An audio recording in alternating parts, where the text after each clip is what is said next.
अच्छा, यहाँ पे जो हम करेंगे वो कंप्लीट बैंक का काम है। ये बैंक कंप्लीट कर लेंगे, उसके बाद इनहेरिट दोनों चीज़ें हो जाएंगी, पाइथन 3 एंड क्रिएट प्रोजेक्ट। मैं 3.7 पे काम करूँगा। लास्ट टाइम भी मैंने इनको कहा था 3.7 पे ही हम काम करेंगे, 3.7 से नीचे नहीं आएंगे। हाँ, वही 8 और 7 उसी के अंदर रहेंगे।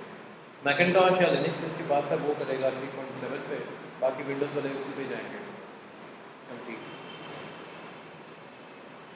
ये बैंक की API आप सेल कर सकते हैं इजीली।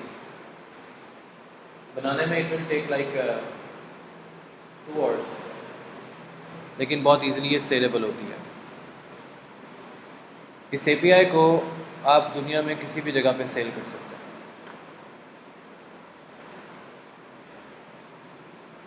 मैं बस इसको यहाँ से इधर शिफ्ट करूँगा। दैट्स इट, वही सारा प्रोसेस है। स्टार्ट प्रोजेक्ट, अब मैं इसको करूँगा direct API।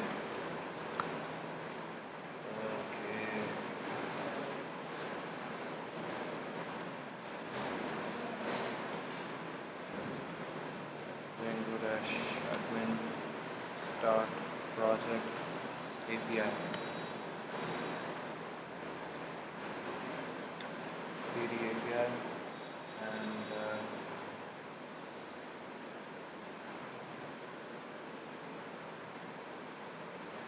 start app।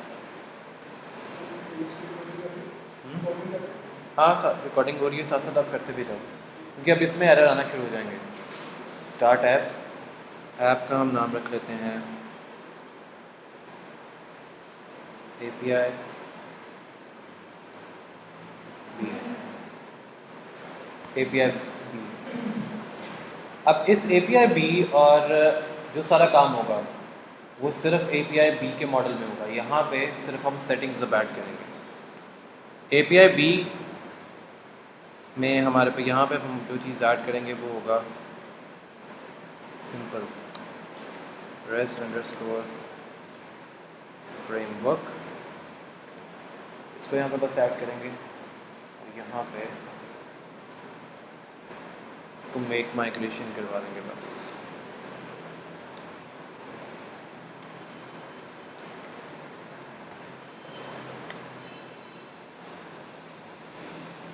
Last time migrate काम करना। अब हमने इसके साथ और कुछ नहीं करवाना, हम मॉडल में आएंगे और मॉडल्स के साथ अब हम इसको कंट्रोलर से अटैच करके स्टार्ट कर देंगे। इसका होगा मॉडल, व्यू और टेम्पलेट।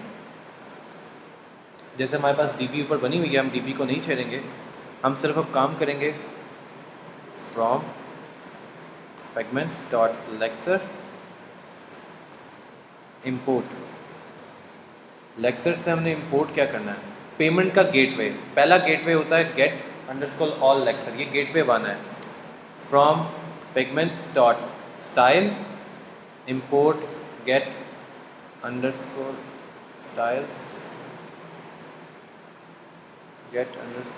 styles। ये कोई भी API है उसके साथ इजीली अटैचेबल होती है। लेक्सर LEXERS लेक्सर्स इज इक्वल्स टू, इसमें अब क्या क्या चीज़ें आएंगी, आइटम्स, जो चीज़ें रिक्वायर्ड हैं for item, and in get lexers. अब ऑटोमेटिकली ये फंक्शन कॉल है। फंक्शन कॉल ये है कि जो भी आपके पास API है, जो भी API है, अगर उसमें कोई डेटा है, इफ आइटम, अगर इसमें कोई डेटा है, एक कोई भी डेटा हमने इनिशियली 1 रखा है, आप इसको 10 भी रख सकते हो, 100 भी रख सकते हो। अगर मेरे पास उसमें एक भी अकाउंट एग्जिस्ट करता है तो मेरे पास वो डेटा फैच होके आएगा, कंप्लीट डेटा फैच होके आएगा। मैं उसको बना देता हूँ लैंग्वेज LANGUAGE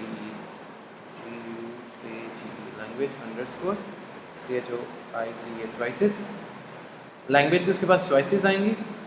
मैं यहाँ पे इसको दूंगा सॉर्टेड, जो इसका बाय डिफ़ॉल्ट फंक्शन है। सॉर्टेड बाय डिफ़ॉल्ट फंक्शन है लैंग्वेज चूज़ का।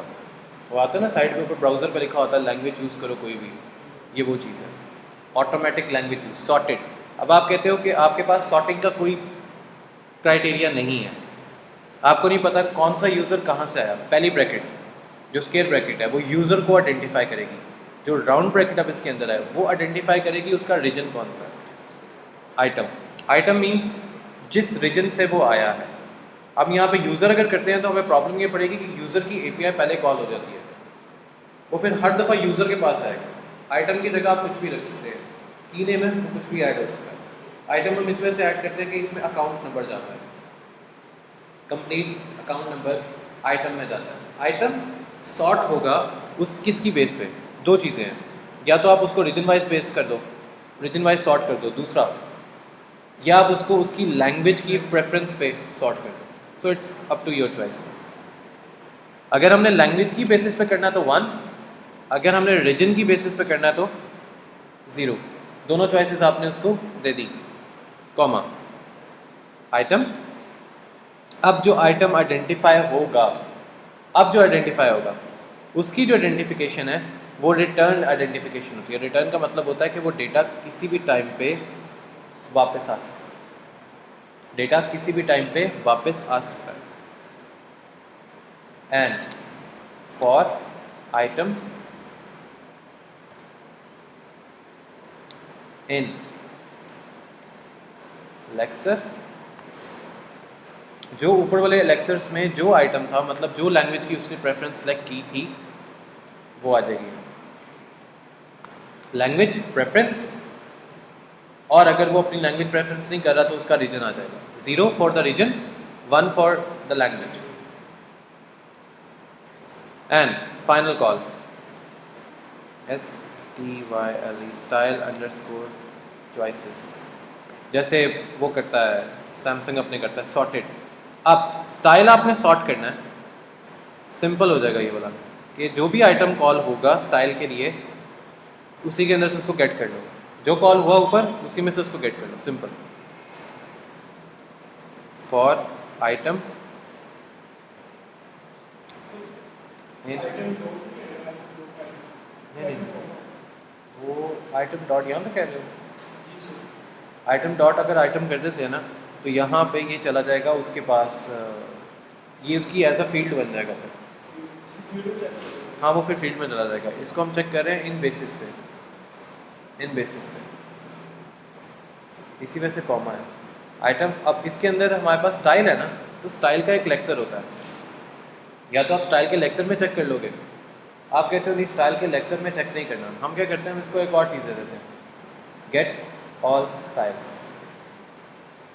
सारी दुनिया के जो लैंग्वेज प्रेफरेंसेस हैं उसके अंदर उसको जैसे मर्जी कॉल करके देखें।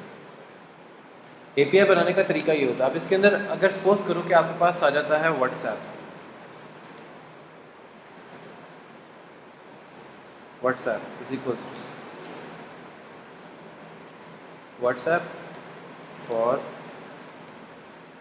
व्हाट्सएप इन, यहाँ पे हम इसको एक और चीज़ दे देते हैं, फ्रॉम पिगमेंट्स डॉट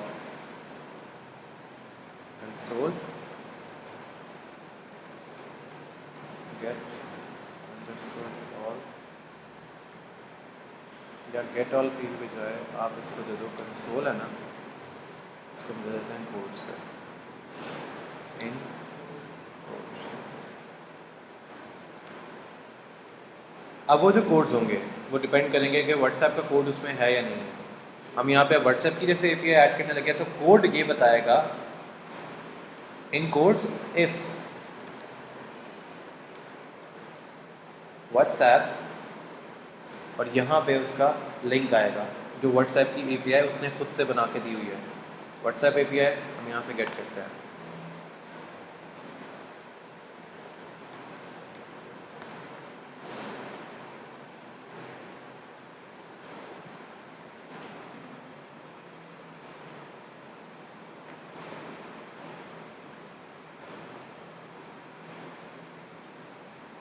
क्योंकि ऑलरेडी व्हाट्सएप की छोटी छोटी एपीआईस तो पहले से बनी हुई हैं कि अपने बस उसको अपने सिस्टम में कॉल करना आना चाहिए। How you gonna call that API in your system.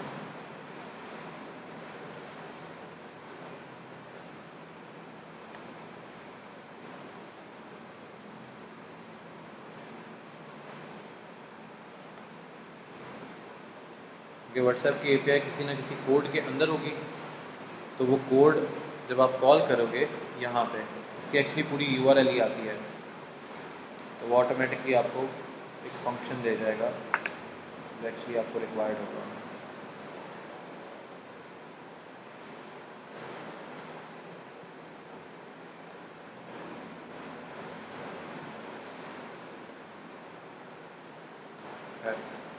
अभी जब आ जाएगा तो मैं इसको ऑन कर दूँगा यहाँ से। अब व्हाट्सएप की API आ गई, या कोई भी API, ब्राउज़र API हो सकती है, व्हाट्सएप हो सकती है, इट्स योर कॉल कि आपने कौन सी API को वहाँ पे कॉल करना होता है, इट डिपेंड्स ऑलवेज। अब API के पास कुछ डेटा आएगा, अब डेटा गेट कैसे करना है, क्लास स्निप्ट, SNIPPET, स्निप्ट का मतलब है उठाओ, गेट करो, मॉडल्स डॉट मॉडल में से, मॉडल डॉट मॉडल में से स्निप्ट का एक पैकेट उठाओ। स्निपिंग होती है कि किस टाइम पे वो क्रिएटेड हुआ था, तो is equals to models dot date time field, और यहाँ पे हम इसको दे देंगे ऑटो क्रिएटेड। ऑटो क्रिएटेड का फ़ायदा क्या है? ऑटो क्रिएटेड का फ़ायदा ये है कि या तो आप इसको अपडेट के साथ दे दो या लैम्डा दे दो। लैम्डा ऑटो क्रिएटेड जब आएगा तो वो डेट आपके सिस्टम से उठाएगा, हर दफ़ा अपने सिस्टम से डेट उठाना शुरू करेगा। आप कहते हो नहीं यार सिस्टम की डेट नहीं आए, वो जिस टाइम पे उस पर क्रिएट हुआ है ऑटो नाउ कर दो। जो आपके सिस्टम की डेट पे क्रिएट हुआ होगा, सपोज करो आप फिर आप लंदन बैठे हुए हो, तो वो उसकी डेट के हिसाब से आएगा, फिर वो यानी कि मसला पड़ेगा कि उसने लंदन की डेट ऐड की हुई है लेकिन आपका सर्वर पाकिस्तान में पड़ा हुआ है। फिर इसका एक और तरीका, ऑटो नाउ एडिट, जिस जगह से एडिट किया गया था लेकिन वो सर्वर की प्रेफरेंस की वजह से अपने आप को चेंज कर देगा, सर्वर की प्रेफरेंस की वजह से अपने आप को चेंज कर देगा। So we don't even need कि वो उसने किस टाइम पे क्या एडिट किया था या क्या ऐड किया था, तो इसको ट्रू कर देते हैं। जिस टाइम पे क्रिएट हुआ, जहाँ का सर्वर पड़ा हुआ है उसके अकॉर्डिंग उसकी डेट या मॉडल ये कुछ भी होगा वो उसमें ऐड अप हो जाएगा, उसको कोई चेंज करने की ज़रूरत नहीं पड़ेगी। उसका एक टाइटल दे दो TITLE कि वो किस नाम से आया था। सो मॉडल्स डॉट, जैसे हमने लास्ट टाइम करैक्टर फील्ड बनाई थी इजीली, करैक्टर फील्ड के अंदर मैक्स लेंथ दे देंगे, एंड मैक्स लेंथ इस दफ़ा जाएगी सिर्फ 20 की, क्योंकि आपके क्रेडिट कार्ड का नंबर इससे लंबा नहीं होता।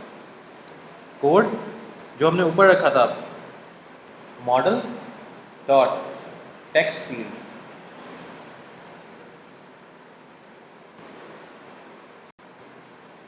अब लाइन जो रिक्वायर्ड है, लाइन जो उसमें टाइप करनी है, मतलब API को जो चीज़ चाहिए, मतलब इसको यहाँ पे लाइन की बजाय इसको कर दो API कर दो, API रिक्वायर कर is equals to models dot boolean field. क्यों? क्योंकि API रिक्वायर्ड है ना, API रिक्वायर्ड है, तो बूलियन फील्ड आ गई। बूलियन फील्ड के अंदर जो भी API आए वो डिफ़ॉल्ट पे सेट हो जाएगी। डिफ़ॉल्ट API क्या होती है? डिफ़ॉल्ट API ये होगी जो हम उसको ऊपर से कॉल करवाएंगे, तो हम ऊपर से अभी कोई कॉल नहीं करवा रहे तो फॉल्स आ जाएगा। बाय डिफ़ॉल्ट जो API तो अभी कोई भी नहीं है। मतलब कहने का ये है सिंपल, व्हाट्सएप वालों ने अपनी एक API दी होती है मैसेजिंग के लिए या किसी भी चीज़ के लिए। हम ये कोई भी API बैंक्स के साथ अटैच करें या किसी भी जगह पे अटैच करें, वो सिर्फ इतना सा कोड जाता है वहाँ पे। वो कोड होता है छोटा सा जो आप इधर आके लिखते हैं।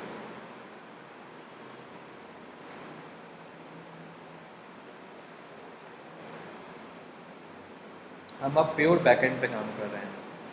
जेंगो का प्योर बैकएंड जो होता है, कंप्लीट प्योर बैकएंड, ये आपको सारा इंटरफेस भी खुद बना के देगा और प्योर बैकएंड पे भी चलेगा। अब जैसे हमने ऊपर लैंग्वेज दिया, LNGUAG लैंग्वेज प्रेफरेंसेस दी, मॉडल्स डॉट करैक्टर फील्ड आ जाएगा।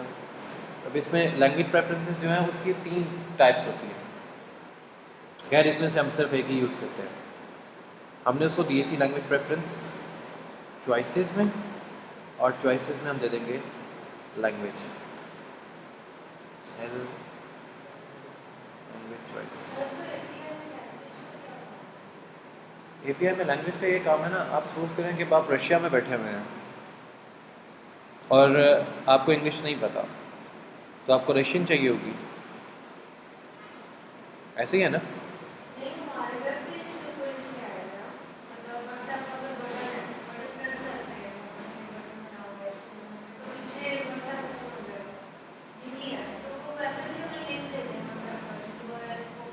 वो लेकिन आपकी API पे कैसे आएगा, आपके व्हाट्सएप के ऊपर कैसे आएगा? मैं एक चीज़ दिखाता हूँ इसकी लाइव, ये देखें।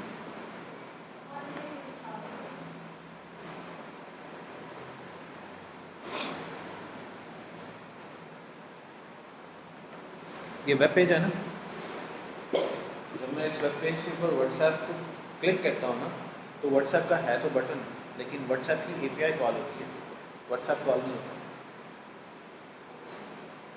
अभी दिखाता हूँ, ये स्लो चल रहा है ना, तो ये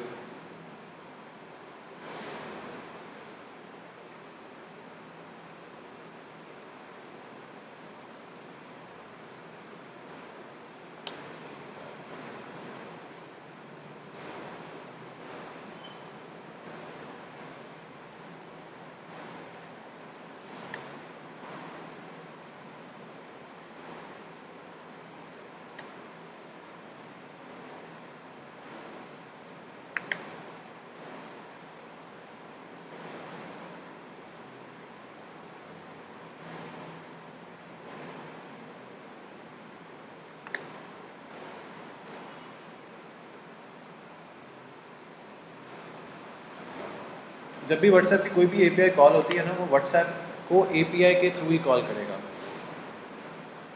अब इनको पता नहीं क्या प्रॉब्लम हो रही है, एप्लीकेशन नॉट रिस्पॉन्डिंग टू बार-बार जा रहा है।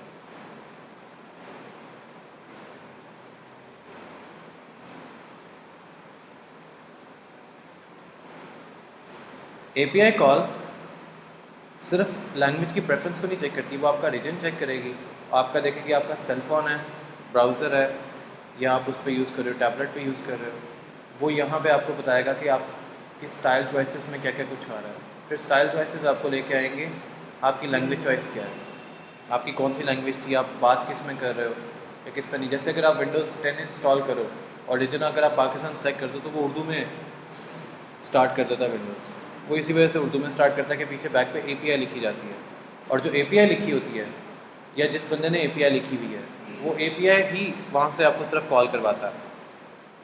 और जब एक दफ़ा API कॉल होती है, वो API आपको लेके जाती है उस स्पेसिफिक वेब एड्रेस पे जो आपने यहाँ पे स्टार्ट किया होता है। कोड्स, उसने कोड उठाना है उस कंसोल का। कंसोल इस टाइम पे क्या है, व्हाट्सएप का कंसोल उठाएगा, कंसोल को लेके जाएगा उस प्रोजेक्ट पे, वहाँ पे कोड पड़ा होगा, कोड को लेके आएगा वापस यहाँ पे, जैसे गूगल एडसेंस काम करता है। मैं इस पर क्लिक करूँगा ना, ये मुझे ये API कॉल हुई है, और ये आगे वो नंबर है जिस पे API जाएगी। टेक्स्ट इज इक्वल्स टू, लेकिन वो साथ ही मेरा वेब ओपन कर देगा। This is how it calls, कि उसकी जो वेब API है, उसने वेब की API से व्हाट्सएप को कॉल कर दिया विदाउट एनी हेजिटेशन। अब वो वेब API जो होती है, वो लिंक करती है, व्हाट्सएप ने अपनी APIs बना के दी हुई है।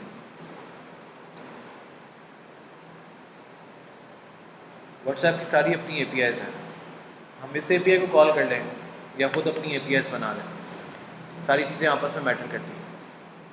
वो आपने यहाँ पे ऐड करना है, जो भी आपकी व्हाट्सएप की API होगी, जो बनेगी या आप उनसे बनवाओगे, it's totally up to you. अच्छा, लैंग्वेज चॉइसेस ने आपने उसकी कॉल कर दी, लैंग्वेज आ गई आपकी। लैंग्वेज का अगर बैरियर आपको लगता है कि लैंग्वेज बैरियर है आप कि आप इंग्लिश या इस तरह कुछ नहीं कर सकते, तो यहाँ पे आप मेटा की क्लास बनाएंगे और इसको ये बता देंगे कि आपने जो अपनी कोई भी चीज़ की है, ordering, ordering is equals to created, बस ये आपके बैरियर चॉइसेस ख़त्म कर देगा। ऑर्डरिंग का मतलब खाली ऑर्डर नहीं है यहाँ पे कि ऑर्डर वाइज आएगा, इसका होगा जिस ऑर्डर में आपकी लैंग्वेजेस आपने अपने सिस्टम में भी सिलेक्ट की हुई हैं, ये वो भी उठा लेगा। कि आपके सिस्टम के अंदर इंग्लिश चल रही है, उर्दू चल रही है, जो भी चल रहा है वो यहाँ से वो भी उठा लेगा। So you don't even need to add anything else. हाँ, अगर आप कहते हैं कि आपने खुद से कोई चीज़ ऐड करनी है, स्टाइल अगर आपने खुद से कोई ऐड करना है, मॉडल्स डॉट करेक्टर फील्ड, और उस करेक्टर फील्ड में आप अपने दे देंगे चॉइसेस में कि आपका स्टाइल कोई अपना ऐड करना है, so that is style choices. जैसे आप सैमसंग के ऊपर वो चेंज हो जाता है ना स्टाइल, उसका राइटिंग स्टाइल चेंज हो जाता है, इस तरह हम ब्राउज़र में भी API स्टाइल चेंज हो जाते हैं।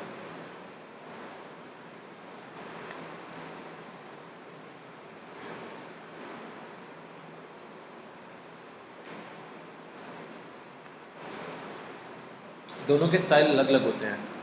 ये व्हाट्सएप की API है, connect to the WhatsApp start coding, हमें ये वाला चाहिए होता है, स्टार्ट कोड वाला। और ये बिजनेस API है, ये आपकी वेबसाइट के साथ मोस्टली कनेक्टेड आता है, मोस्टली कनेक्टेड होता है। लेकिन हम ये जो कोड वाला है, हम इसको कनेक्ट करते हैं ताकि जब भी कोई आपसे बात कर रहा हो या कोई भी कस्टमर आपसे मैसेज कर रहा हो, वो ऑटोमेटिकली कनेक्ट होगा। अब जैसे ये है, इसको ये एक पूरा टैग जैसे आप ऑन करते हो तो यहाँ पे ऑटोमेटिकली इसका ये नंबर आ जाएगा, इसकी कंपनी आ जाएगी, और ईच एंड एवरीथिंग वहाँ पे चैटबॉट खुद से चलना स्टार्ट हो जाएगा। आपने चैटबॉट क्रिएट करना होता है, चैटबॉट भी यहीं पे इजीली क्रिएट हो जाता है। हम एक क्लास रखेंगे जिसमें हम चैटबॉट को क्रिएट करेंगे कि चैटबॉट कैसे क्रिएट होता है, जिसको आप खुद ब खुद ही वो चैट करता रहे अपने उसमें API के अंदर ही। उसमें दो चीज़ें होती हैं कि जब वो आपस में किसी से चैट कर भी रहा होगा तो आप उसको देख भी रहे होगे। अब यहाँ पे अब आके इसको करवाएंगे मेक माइग्रेशंस, ताकि आइडिया हो जाए कि कोई इसमें कोई चीज़ चेंज तो नहीं करनी, और साथ ही माइग्रेट, दैट्स इट। दोनों चीज़ें हो गई। अब हमारे पास आएगा व्यू, इस API के अंदर वो फाइल बनेगी SERIALIZERS सीरियलाइजर्स। अब इसके जो सीरियलाइजर होंगे वो थोड़े से डिफरेंट होंगे। From rest underscore framework import serializers and from snippet SNIPPET snippet dot models import, हमने स्निप्ट का एक पैकेट बनाया था SNIPPET स्निप्ट, उसमें हमारे पास था LANGUAG लैंग्वेजेस। अब ये स्निप्ट जो है वो इंपोर्ट नहीं कर रहा, हम इसको यहाँ से इंपोर्ट करवा लेते हैं। फिर इंस्टॉल SNIPPET स्निप्ट, हमें ये स्निप्ट का पैकेज एक इंपोर्ट करके देगा। स्निप्ट का मतलब होता है गेट करना, किसी चीज़ को गेट करना, स्निप्ट।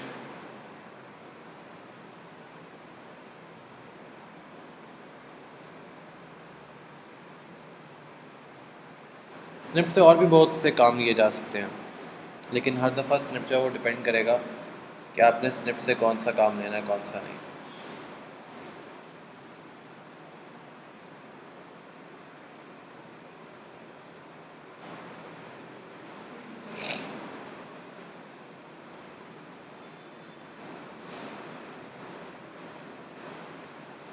फिर क्या नेट यार, क्या ड्रामा है इनका।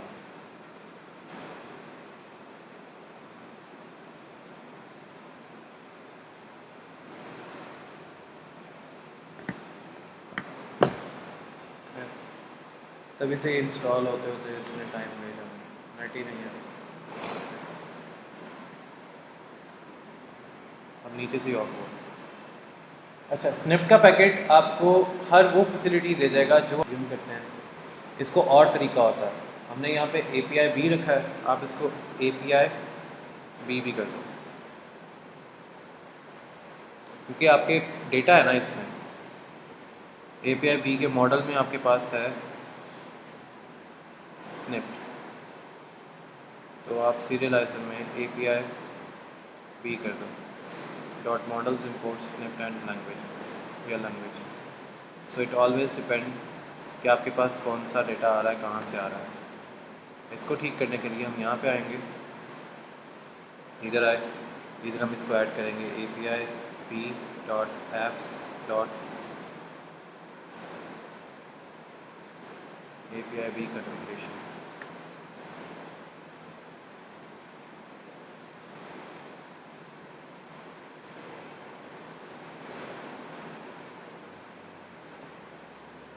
माइग्रेशंस,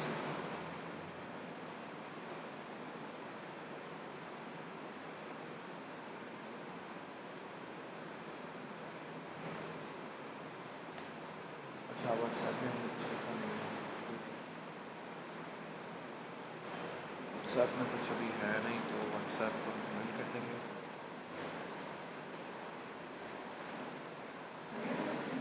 तो नहीं मैंने देखा नहीं है।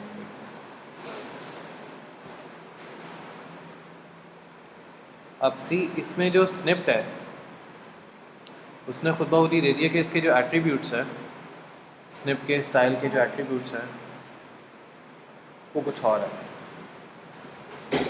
करेक्टर फील्ड, इनके character field must be defined. Issues क्या है फील्ड में, हमने करेक्टर फील्ड को 20 करेक्टर डिफाइन किए थे मिनिमम। वो कहते हैं ये डिफाइनेबल इसके साथ नहीं है तो हम 50 कर देते हैं। देन इसको मेक माइग्रेट करके देखते हैं, माइग्रेशन।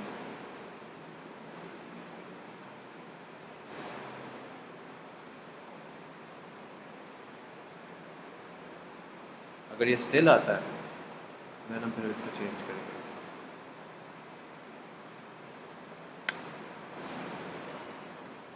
अच्छा अभी हमने इसको तो किया नहीं कुछ, इसको कमेंट करना पड़ेगा।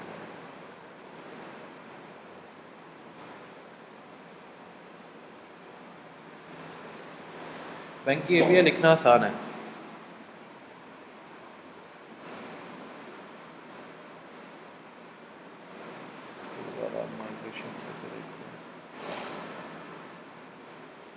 क्योंकि वो इसकी बात कर रहा है, स्निप की API b.snip.language।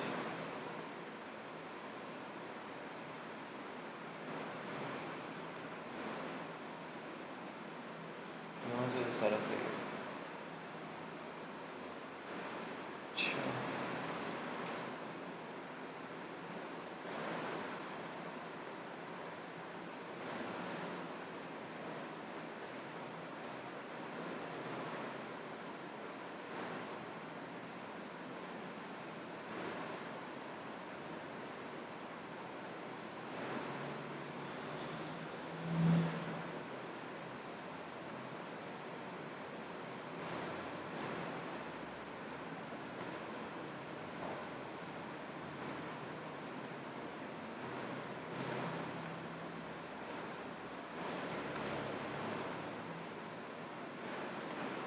क्या एरर है?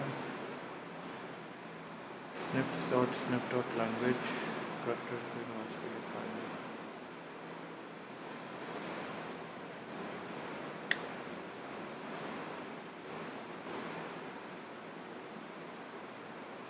अच्छा यहाँ पे max underscore length that is 50 और max underscore length that is 50।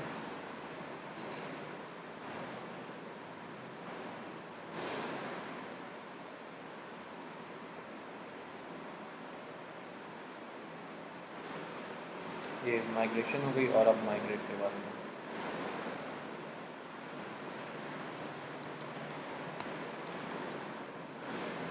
API migrate हो गई।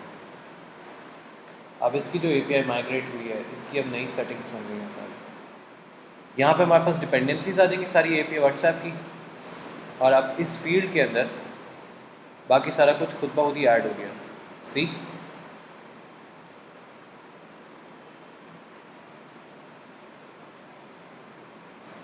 सारी लैंग्वेजेस आ गई, हर तरह की लैंग्वेज आ गई। उसने जब भी किसी को गेट करना होगा इनमें से वो इजीली गेट हो जाएगी। कंप्यूटर की लैंग्वेज या आपकी जो व्हाट्सएप जिस पे भी चला रहे होगे, मतलब जो भी ब्राउज़र जहाँ पे भी चल रहा होगा उसकी लैंग्वेज गेट करेगा खुद ही। हमें करने की ज़रूरत ही नहीं पड़ेगी इसमें, ना लैंग्वेज ना स्टाइल, कुछ भी नहीं, सब वो खुद ब खुद ही गेट करेगा एवरीथिंग।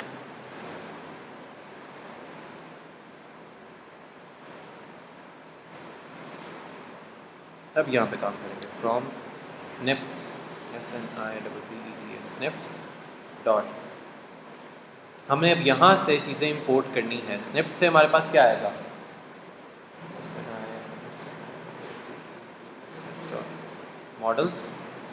मॉडल्स से हमने इंपोर्ट करना है SNIPPET स्निप्ट, और वहाँ से एक दूसरा आएगा LANGUAGE लैंग्वेजेस, और साथ हमारे पास आएगा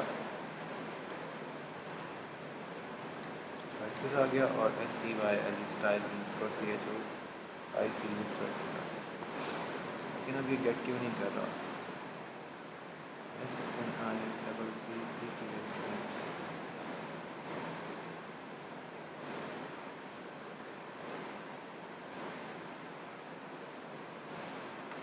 हालांकि ये पैकेज नहीं है, ये इसका ही पार्ट है, ये स्निप्ट का ही पार्ट ये वाला, so it's not a package actually.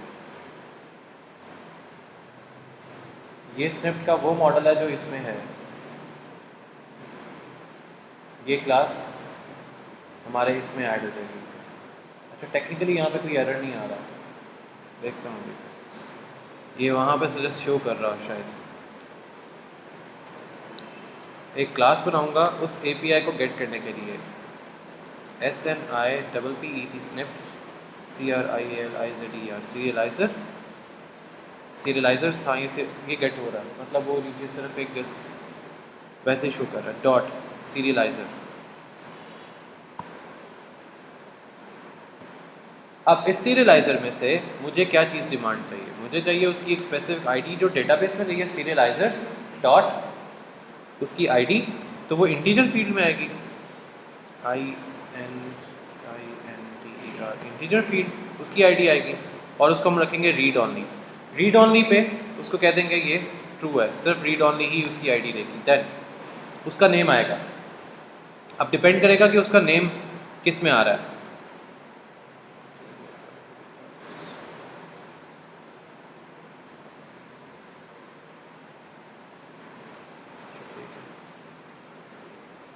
Umar Fahad कह रहा है कि ना उसका टेम्पलेट्स फाइल है।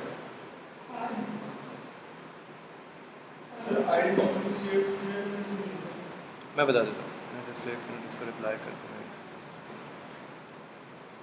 हमारे पास ना आईडी सीरियलाइज़र की वो है जो हमने इसमें ऐड किया मॉडल में। मॉडल में जो भी चीज़ क्रिएट हो रही है, मतलब बैंकिंग API है ना, आपका जो बैंक का ATM कार्ड बनता है वो किसी न किसी स्पेसिफिक आईडी से राउट होता है, ये वो आईडी है। आईडी सीरियलाइजर के पास जाएगी, उसका एक इंटीजर नंबर होगा जो कि ट्रू होगा, और वो सीरियलाइजर किसको असाइन होगा, किसी न किसी टाइटल को असाइन होगा।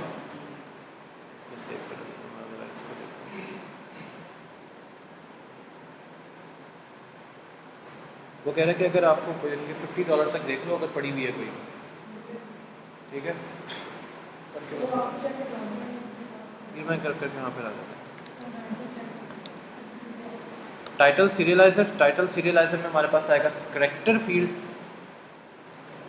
फील्ड जिसमें डेटा ऐड होगा। अब उस करेक्टर फील्ड में डेटा रिक्वायर्ड होगा, क्योंकि अब आप उस करेक्टर फील्ड के अंदर डेटा खुद से नहीं ऐड करोगे, रिक्वायर्ड डेटा होगा, डेफिनेटली उसके अंदर पहले खाली होगा तो वो फॉल्स होगा। एंड अगर वो अगला बंदा अलाउ ब्लैंक भी आप कर दो, मतलब वो खाली रखना चाहता है तो भी उसको अलाउ कर दो कि हाँ ठीक है, आपने खाली रखना तो रख दो। मैक्सिमम लेंथ अब आ जाएगी इसमें 10।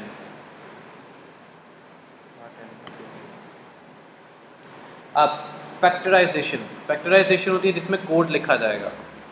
कोड कहाँ से आएगा, सीरियलाइजर से आएगा, डॉट किस में जाएगा कोड, टेक्स्ट फील्ड दे देते हैं या उसको हम दे देते हैं कैरेक्टर फील्ड ही दे दो कोड के लिए भी। Style is equals to, now style आपका डिपेंड कर रहा है बेस डॉट URL पे। अब बेस डॉट URL क्या है, ये वो URL है जो API से कनेक्टेड है, मतलब व्हाट्सएप हो गया कुछ भी। आप कहते हो नहीं, आपने अपनी वेबसाइट के साथ कनेक्ट करना है, TMPLAT टेम्पलेट, बेस टेम्पलेट, आपकी URL अब बेस के टेम्पलेट से कनेक्टेड होगी। बेस क्या होगा, जो स्निप्ट के अंदर टेम्पलेट हम बनाएंगे। एंड उसका हम दे देंगे text area, TEXT text, area और इस एरिया को डिफाइन कर देंगे HTML के अंदर। That's it. ये अभी तक सिर्फ हम बैक एंड लिख रहे हैं कंप्लीट। हमने उसको दिया था API व्हाट्सएप या कोई भी API दे देते हैं। API is equals to serializers dot boolean field. यहाँ पे हमारे पास आएगा रिक्वायर्ड। अब बूलियन फील्ड के अंदर भी रिक्वायर्ड है, क्या भला, या तो उसका डेटा आप ले लो या उसका डेटा ना लो। तो मैं कहता हूँ स्टार्ट में उसका डेटा लेना है, तो मैं फॉल्स कर दूंगा कि उसकी फील्ड रिक्वायर्ड है। जब वो कोई चीज़ रिक्वायर्ड होगी तो फॉल्स कर देंगे, जब रिक्वायर्ड नहीं होगी तो ट्रू कर दो। वो सही होगा कि वो उसको एज इट इज़ एम्प्टी में भी जाने देगा, एम्प्टी भी वो भेजेगा, एम्प्टी भी वो कहेगा कि हाँ ठीक है एम्प्टी भी वो जा सकती है। स्टाइल स्टाइल, हाँ यहाँ पे मुझे स्टाइल देने की ज़रूरत नहीं है, यहाँ पे हम दे देते हैं LANGUAGE language. Dart is an important part. So serializers dot, यहाँ पे आप उसको दोगे चॉइस फील्ड, चॉइस फील्ड में आप उसको दे दोगे रिक्वायरमेंट चॉइसेस की, that belongs to the language choices and comma max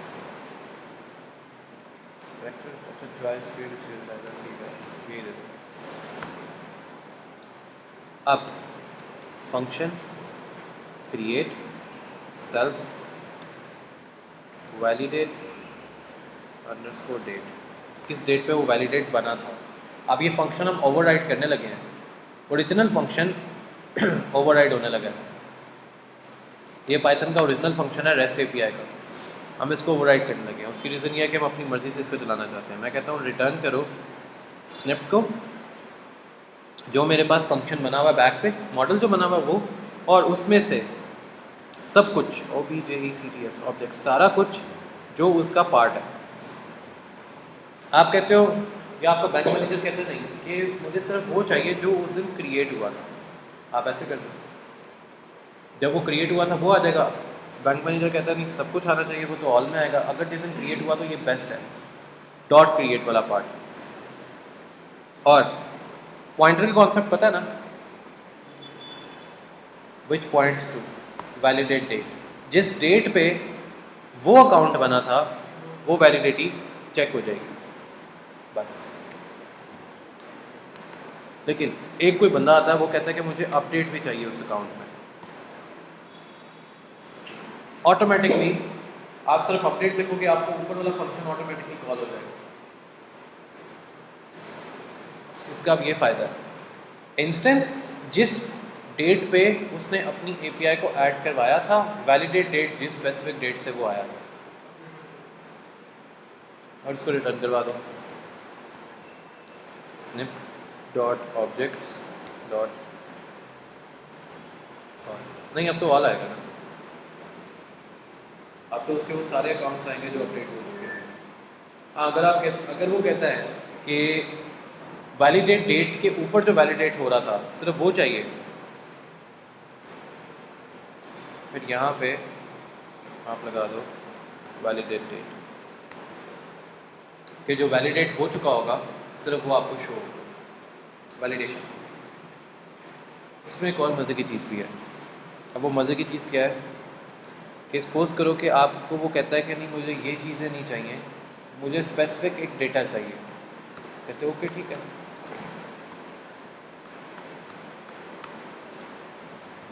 अगर टाइटल उसको अपडेट चाहिए तो इसको ऐसे कर दो instance dot title is equals to, वही सारा कुछ आएगा वैलिडेट डेट डॉट गेट, जिस डेट पे वो आया था, और यहाँ पे TITE टाइटल गेट कर दो। हर इंस्टेंस का जो डेटा होगा वो आप गेट करना स्टार्ट कर दो, हर इंस्टेंस का डेटा, और यहाँ पे आप comma instance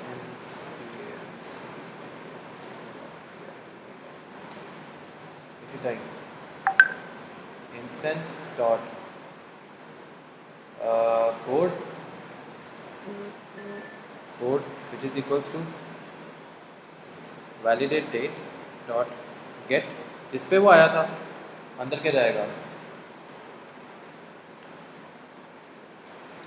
code comma instance dot code, और एंड पे वो कहता है कि मुझे इसका सिर्फ API चाहिए। So instance dot API is equals to validate date dot get API instance dot API। ये सिर्फ इतना डाटा गेट होगा इन सब में से। अगर ऑल कर देते हो तो वो ऑल सारा आ जाएगा, अगर वैलिडेट डेट का करते हो तो वो खाली वैलिडेट डेट सारी डेट आ जाएगी। अगर वो कहता है कि मुझे कुछ डेटा चाहिए तो कुछ डेटा को इजीली यहाँ से इंपोर्ट किया जा सकता है विदाउट एनी हेजिटेशन। अब एक और आता है बंदा आपके पास, वो कहता है कि मुझे एक फंक्शन ऐड करना है। मैं पहले इसको माइग्रेट करवा दूँ ताकि ये सेटिंग्स ना हिले। माइग्रेशंस। अब वो आपके पास आके कहता है कि मुझे डेटा जो ऐड करना है, वो मेरा डेटा जो ऐड होगा वो मेरे फंक्शन की एपीआई में ऐड होगा।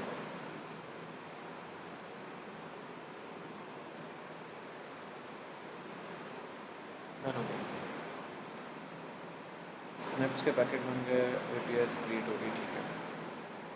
अब वो आपको कहता है कि मुझे मेरा फंक्शन का डेटा सिर्फ रिक्वायर्ड है, आपके तो कोई इशू नहीं है, सिर्फ यहाँ पे रिटर्न लिखना है और इंस्टेंस गेट कर, यहाँ पे कर लो इंस्टेंस,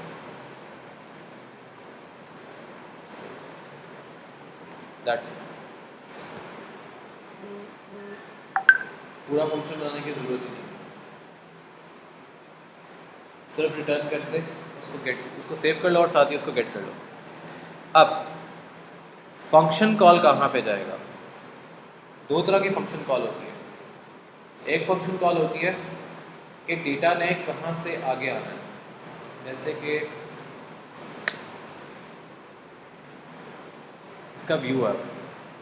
अब डेटा मॉडल सीरियलाइजर में उसका व्यू लिखा जाएगा, व्यू लिख लो, या इसके मॉडल्स हमने पहले लिख लिया था।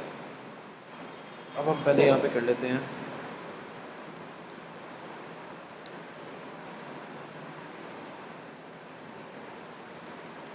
Super user.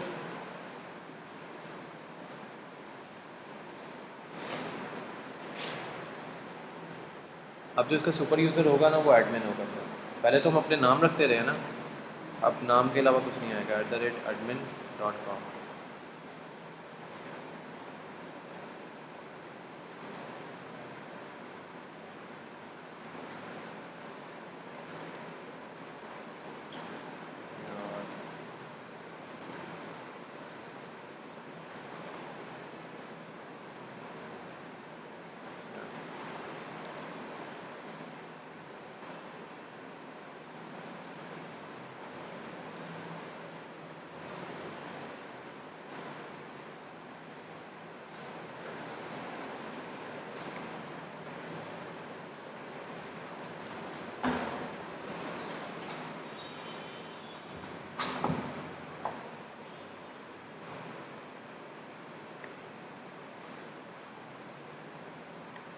अभी तो ये आपको नज़र यही आ रहा है, लेकिन अभी इसकी हम API ऑथेंटिकेशन लिखेंगे तो आपको API नज़र आएगी, ये नज़र नहीं आएगा। अभी हम एडमिन में जाके सिर्फ इसकी कुछ चीज़ें ऐड होंगी। Admin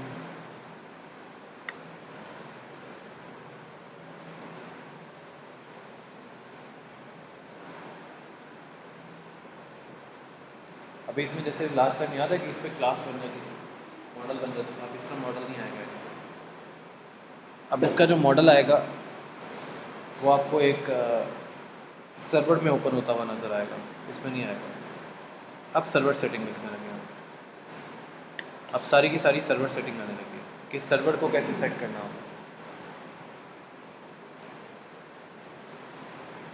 complete server setting, complete server setting में ये होता है कि जब आपका पास जो डेटा है वो इस सीरियलाइज़र से होके आपके मेन मॉडल को टच करके एडमिन में आता है, उसको कहते हैं सर्वर सेटिंग। इसके लिए हम पहले यहाँ पे बनाएंगे URLs, कंप्लीट URLs, और ये कंप्लीट URLs हमारे पास जाएंगी इसके डेटा के अंदर।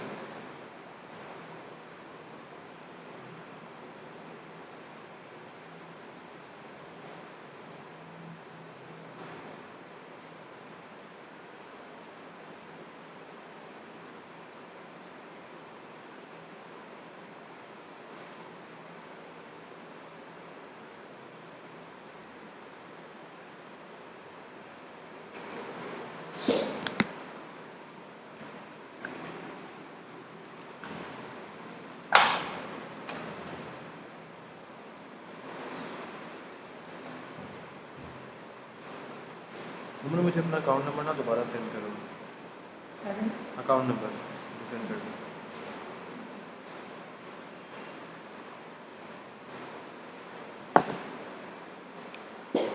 आज शाम को या कल शाम को ना फिर ट्रांसफ़र हो जाएंगे, इसकी API कनेक्ट होगी हमारे साथ, हम उसको कर देंगे फिर साथ ही उसको कनेक्शन। इसके व्यूज़ में आएंगे, व्यूज़ में आके हम चीज़ें क्रिएट करेंगे फ्रॉम जेंगो डॉट HTTP का एक्सेस चाहिए अब API को, और इम्पोर्ट HTTP रिस्पॉन्स, और इस रिस्पॉन्स को अब हम देंगे Jason response. Jason response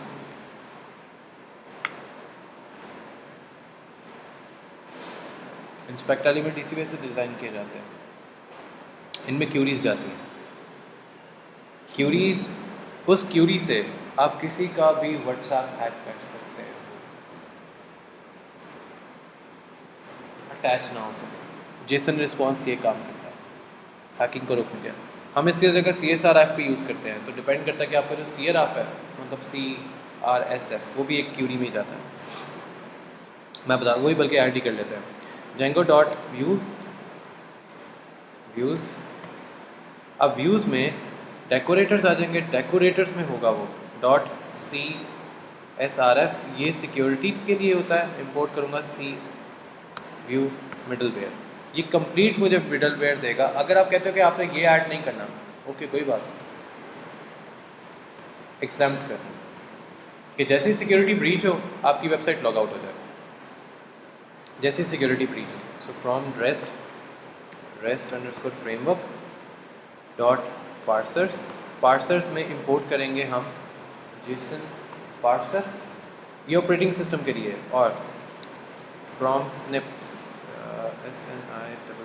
snips dot models import snip। So from snip, अब फ्रॉम snip से हमने दो चीज़ें लेके आनी है, snips डॉट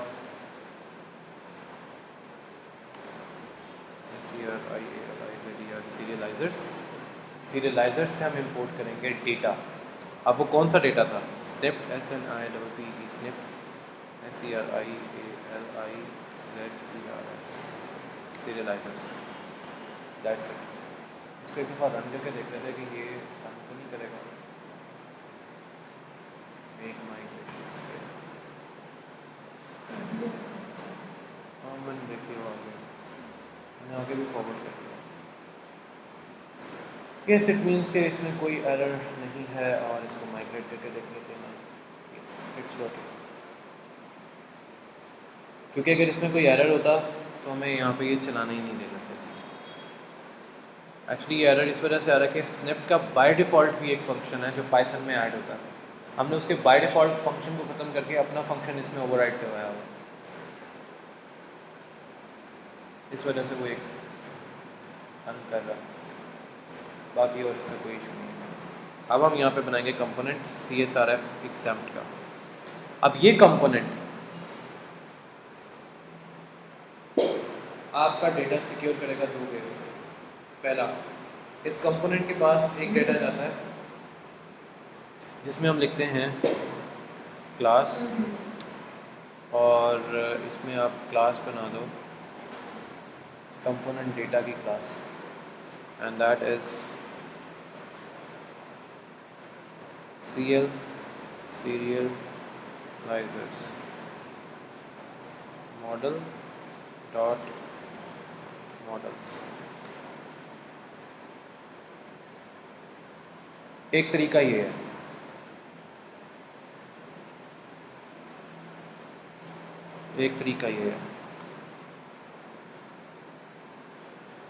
दोनों सिक्योरिटी के लिए ही यूज़ होते हैं। तीसरा तरीका ये है, डिफाइन कॉल, और यहाँ पे self dot C R Z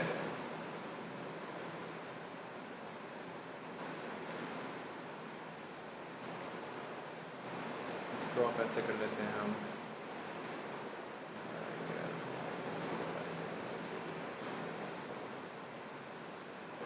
इसको ऐसे कर लें। सो दोनों चीज़ें पॉसिबल हैं।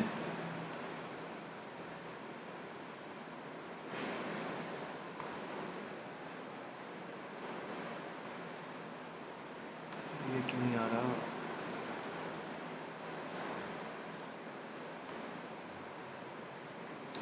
फिर ये फंक्शन कॉल क्यों नहीं हो रहा?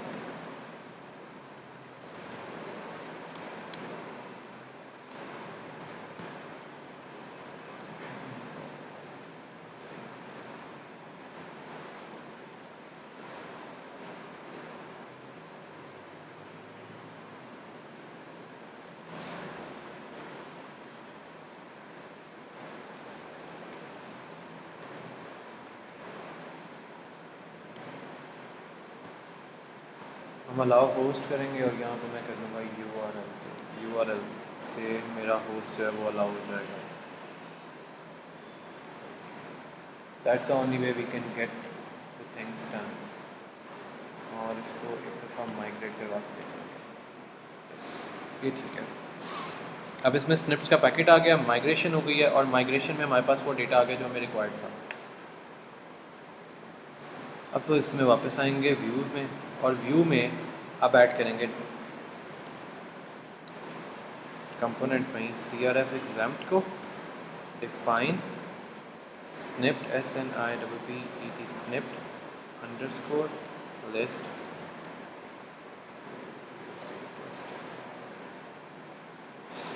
और if request dot method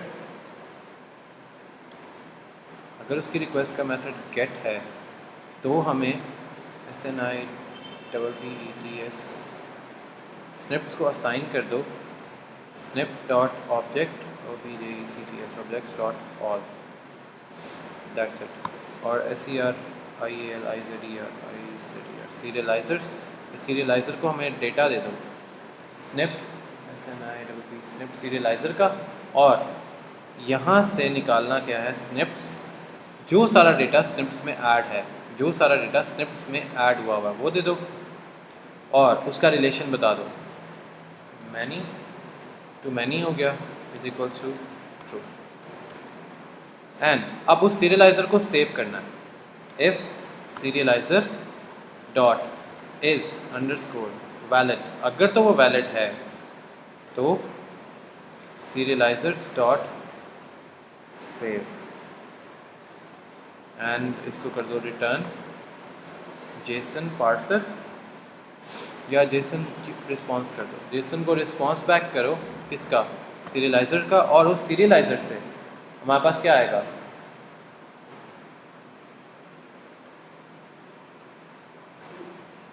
नहीं उस सीरियलाइज़र से हमारे पास आएगा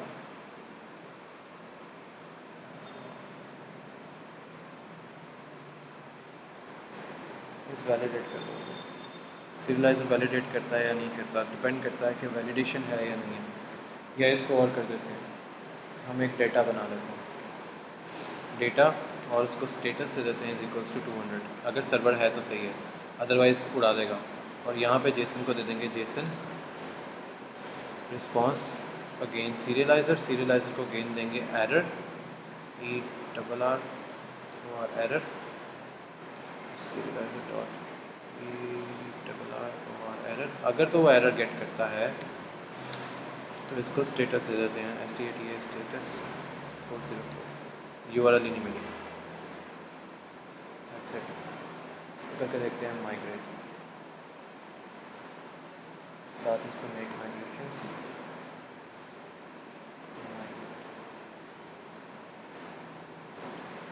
ये हो गया डन। अब हमारा रह गया URL का काम। इसकी URL कैसे लिखी जाएगी इससे पहले हम इसकी URL यहाँ पे ऐड कर देते हैं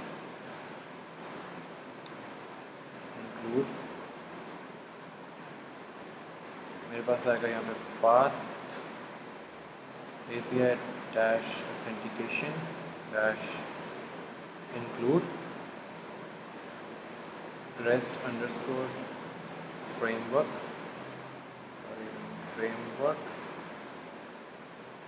कॉमा नेम स्पेस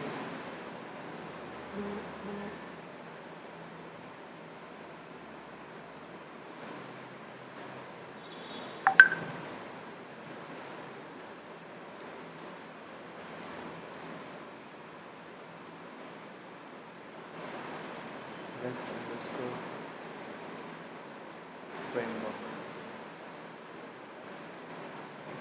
और इसके फ्रेमवर्क में आ जाएगा dot URL।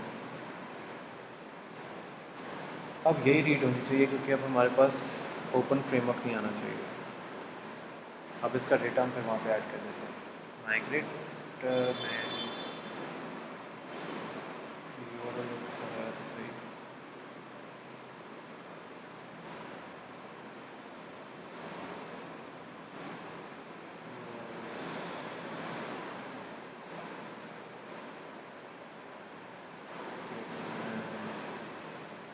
Make migrations, migrate, run server,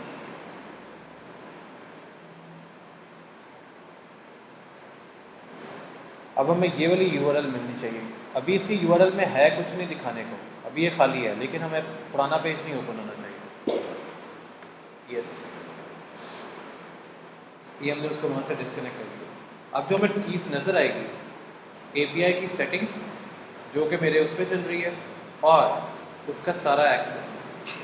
encode उसने खुद उठा लिया कि वो कौन सी एनकोडिंग को लेगा, लैंग्वेज उसने उठा ली, करेंसी उठा ली GB पाउंड, क्योंकि यहाँ पे मेरा जो डेटा सेट हुआ हुआ है वो उस पर UK पे हुआ हुआ है, उसने उसकी करेंसी उठा ली, US उठा लिया। उसके बाद कनेक्शन अलाइव है, ये पड़ा हुआ है CRF का टोकन जिसको कहते हैं सिक्योरिटी की। ये वो सिक्योरिटी की है जो रिक्वायर्ड होती है हर एक को।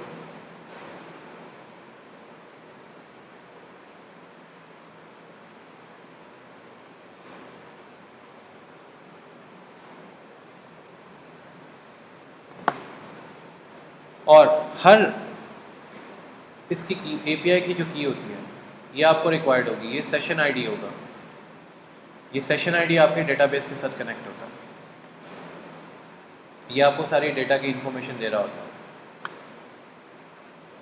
कि क्या चीज़ ऑन है, क्या चीज़ नहीं है, कौन सा प्रोसेसर है, कौन सा नहीं है, ईच एंड एवरीथिंग।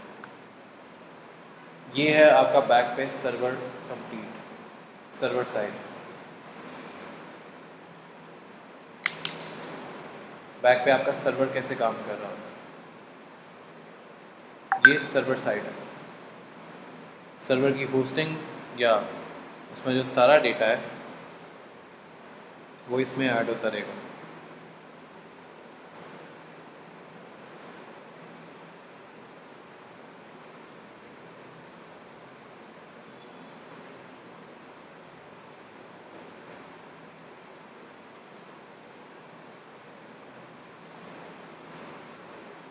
क्योंकि जो डेटा रीड होगा वो सारा यहीं से होगा, क्योंकि इसी की URL आपको सारे स्टेटस पे सेट करनी पड़ती है हर जगह पे। मैं आपको एक स्टेटस सेट कर देता हूँ।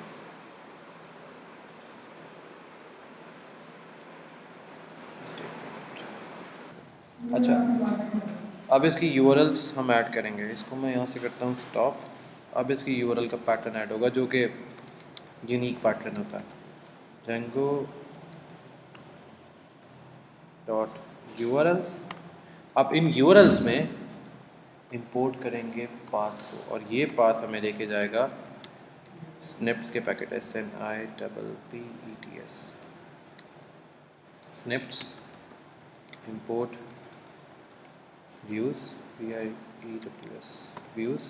अब स्निप्ट के वो व्यूज़ जिसमें हमने डेटा ऐड किया है, URL पैटर्न्स, इसके पैटर्न्स कौन से आएंगे वो हम यहाँ पे लिखते हैं।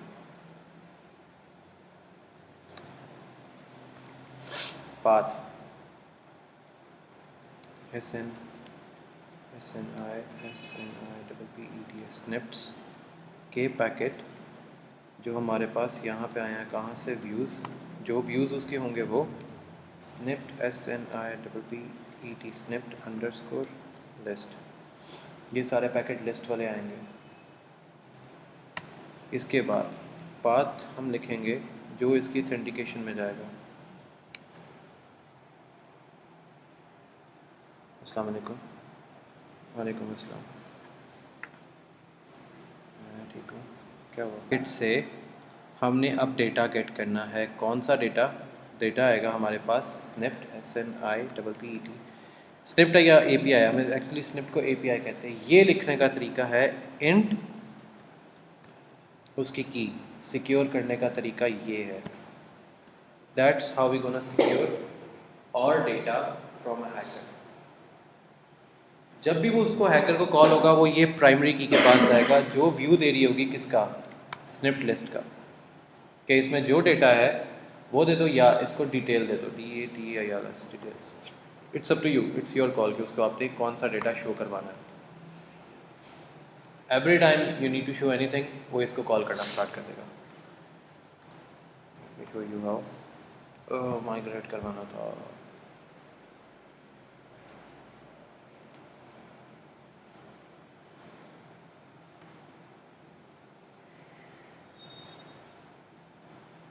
Migrate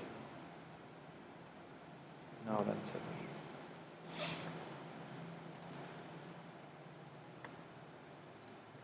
सी अब डिसअलाउड होस्ट आ गया हमारा। ये हमारे पास है वो सारा server setting complete, inner server setting. ये शेयर ट्रैक करेगा वेबसाइट को जो पब्लिकली जो चीज़ इसको नज़र आ रही होगी। दैट्स अ कोड जो वो गेट करेगा पब्लिकली बैकएंड के ऊपर। और ये कोड, ये अब आपकी आई कुकीज़ और सेशन की, ये आपकी ऐड होगी सर्वर एंड पे। ये सर्वर एंड पे जाएगा कोड और ये सर्वर एंड वाला कोड आपको देगा access towards what you need, आपका डेटाबेस पासवर्ड। किसी भी जगह पे डेटाबेस पासवर्ड इस तरह सेट किया जाता है बैक के ऊपर, और आप उसका पासवर्ड बहुत इजीली यहाँ से निकाल भी सकते हैं। किसी भी बैंक की API का पासवर्ड भी निकाल सकते हो। जो अकाउंट आपके हैक होते हैं उस पर क्या कहते हैं, ATM जब हैक होता है ATM का पासवर्ड यहाँ से निकाला जाता है।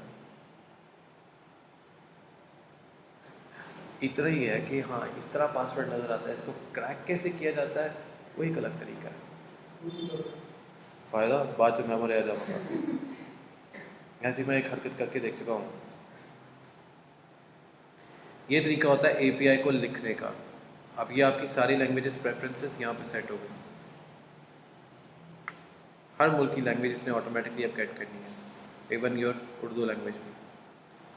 एज भी ये खुद गेट करेगा, each and everything whatever you need ये सब गेट करेगा। That's how you write an API। क्योंकि इसका वेब इंटरफेस कोई नहीं है तो इंटरफेस में हमें कोई चीज़ नज़र नहीं आएगी, लेकिन बैक एंड पे that's your complete API settings, complete API settings. क्या आपने उसको क्या सेट करके दिया है, क्या नहीं दिया, everything that you need to add. Password crack करने का भी तरीका किसी ना किसी दिन बताऊंगा ज़रूर, किसी ना किसी दिन। You can easily have that.